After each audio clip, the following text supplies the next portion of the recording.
Uptown Swing, level 1, 8 count. Naomi. Peter.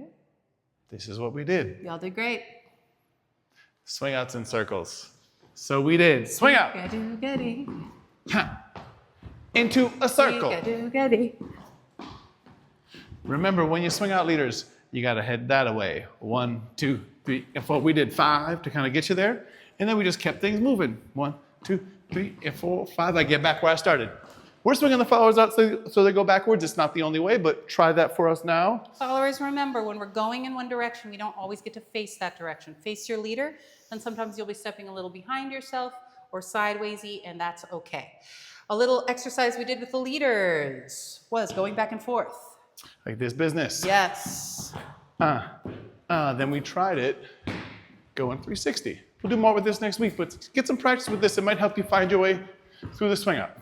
And followers, we just did a little bit of swivel practice. So we went 1, 2, 1, 2, 1, 2, 1, 2, 1, 2, 1, 2, and then we took it on the road, moving around with it, and that replaces our 1, 2. And then remember, we had this little feeling where we start here kind of neutral, and we get a little space away, and then that's a little tension. That's about max buildup. From there, leaders walk with your partners.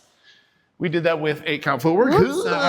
So we found the feeling. We did step, step, triple step, step, step, triple step, and moved with it.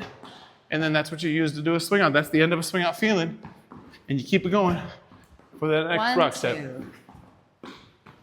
And that is what we did. Oh, yeah.